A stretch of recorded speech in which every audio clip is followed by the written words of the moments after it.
Alia iacta est, the die is cast. Julius Caesar said this when he crossed the Rubicon River. This means the point of no return. FromSoftware named that planet after that river. Sometimes a story leaves you with more questions than answers, but those questions are what keeps you thinking about that world. The story of Armored Core 6 did this to me, and the true ending is a point of no return, but it's also a beginning of new Armored Core era. Main system, activating combat mode.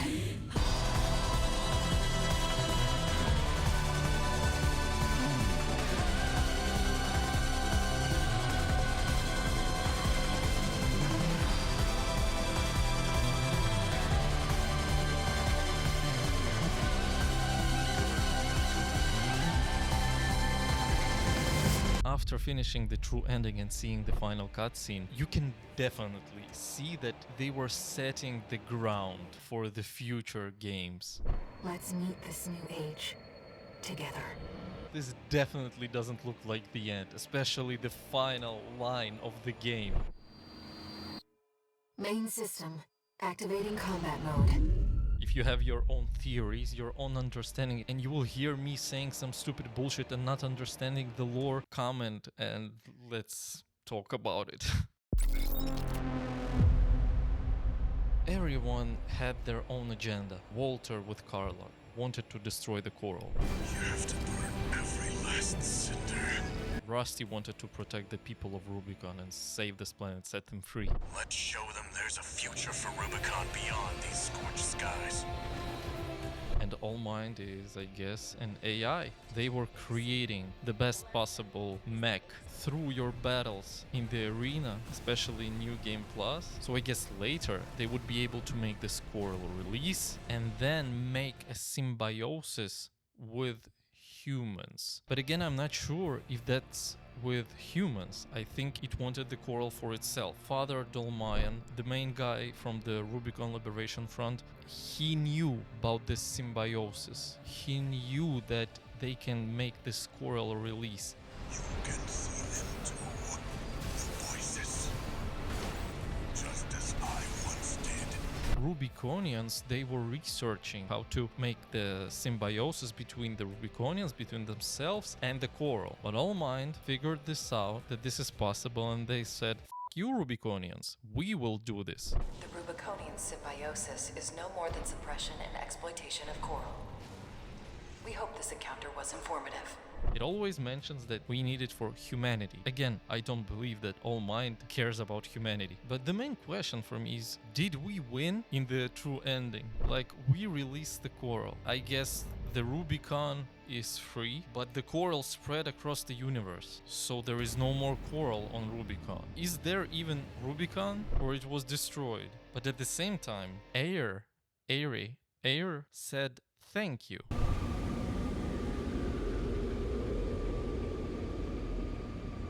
Thank you, Raven. So I guess she's happy with the outcome, and she's a Rubiconian, so Rubiconians were happy with the outcome. And what about the final cutscene with all the mechs standing up? So, were there a symbiosis between Coral and the mechs? Each Rubiconian soul that was in this whole coral web got their own mech and they are now mechs? Or were there humans that were controlling these mechs that got into symbiosis with the coral? I don't understand. There were almost no villains, like maybe V2 Snail, but otherwise, kinda main antagonist turned out to be Iguazu. I've been waiting for this freelancer. But I do have respect for Iguazu, because think about this, he and us, we were the only ones who eventually did things for our own reasons. In the final battle, Allmind used Iguazu right up until the end, and they probably chose him because of the hatred that he had towards us. We killed him twice already, and he mentions it during the battle. You killed me, but not just once. Well, there's a whole lot of us inside of me now. So I guess Allmind somehow can resurrect them, or he's somewhere else. he's not in the mech, actually. In one of the earlier fights with Iguazu, he said something about the voices. I am not sure. Was he talking about Ire, the choral voices, or was he talking about the All Might? Eventually, I think it's logical that All Might was talking to him. But during the last fight, when Ire arrived, he said, "So it was you, and I will kill you with the freelancer." That damn noise. It was you all along.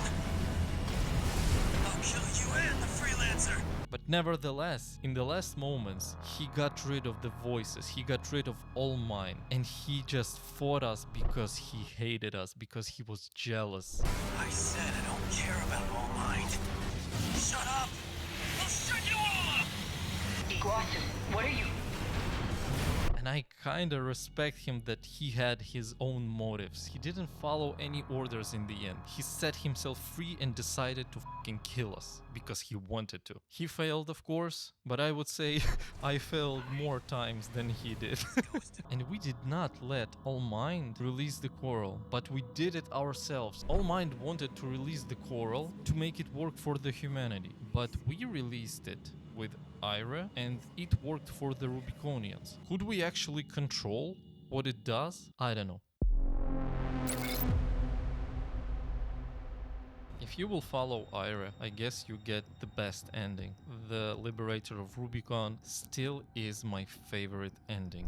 Look at you, 621. You found a friend.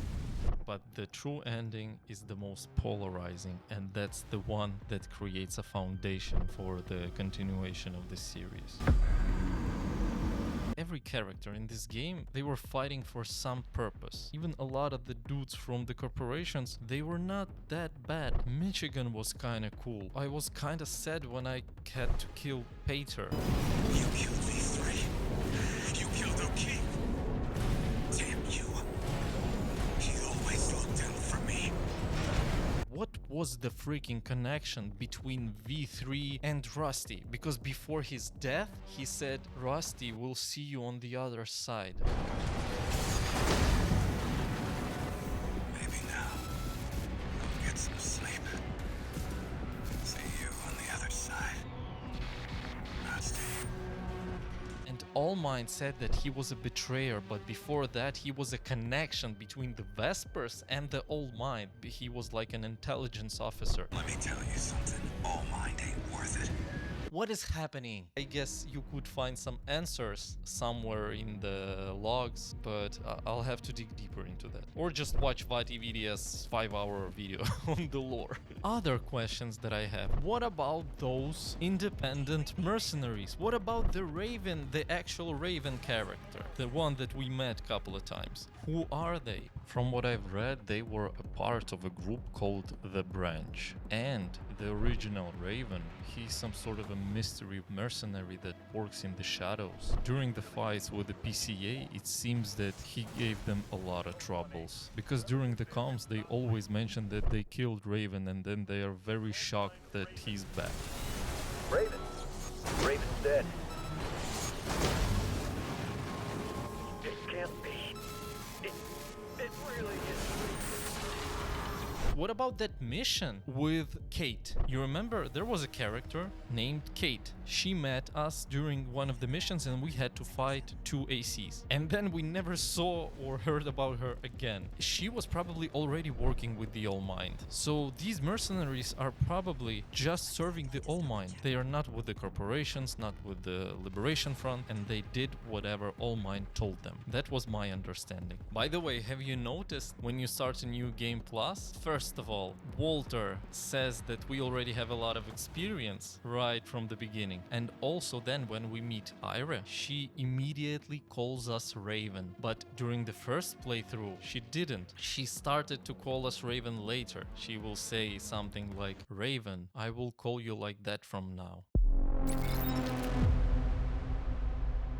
Now the question is, those 3 campaigns that we do back to back, they are a part of the lore, that this is some sort of a time travel thing that is happening there, maybe because of the coral. When I was guessing what can be the true ending, I thought all of this was a simulation. All Mind basically controlled everything and Rubicon does not exist, and that's why we basically do the same missions over and over again. So how can we explain this whole time travel thing? Is it a deliberate story choice, or is it just like for sake of gameplay, because they didn't have time to create 3 separate campaigns or something? Let me know what you think in the comments. Everyone in the community, everyone who played the game, myself included, we all have this notion about bad ending, good ending, true ending. But if you think about it, there were no good endings, there were no bad endings. When you play the true ending, you understand that maybe the bad ending was not that bad after all, but we don't know, because we don't even know the consequences of the true ending. The good ending is the coolest in my opinion, because we team up with Rusty and we destroy the corporations and we free the Rubiconians, but the coral will still stay a threat. But if the coral is the biggest threat, then I guess the true ending is the worst one, because now this threat is released. And I guess it's just up to you to decide what the story really meant.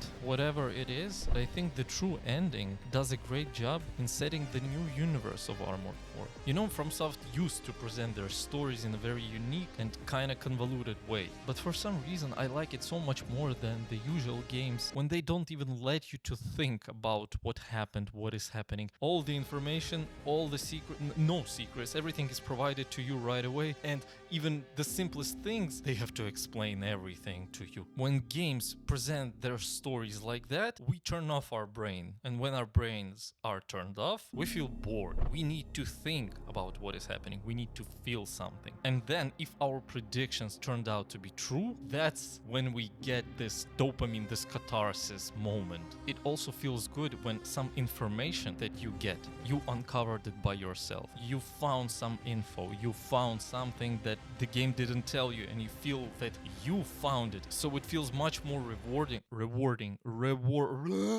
So it feels much more rewarding to uncover the story by yourself. I still cannot understand the whole water sequence and all the mechs are waking up, but that's what I like. I don't want to know. I want to think about it, and I want to maybe go through the logs again and maybe read the character descriptions now. It's like I have so many unanswered questions, but this doesn't make me sad. This makes me even more obsessed with it. And that's, I guess, where FromSoftware actually found some amazing formula to make audience guess and wonder and be obsessed about the truth and the meaning of things. I'm pretty sure they already know the meaning of everything. They wrote all the characters, the whole story, and you can see it, but they intentionally don't tell you everything. And as usual in FromSoft games, you are not the hero of the story, but you are the reason why everything happened. And in the case of Armored Core 6, you are the reason of the beginning of new Armored Core universe. Just my theory. Thank you for watching.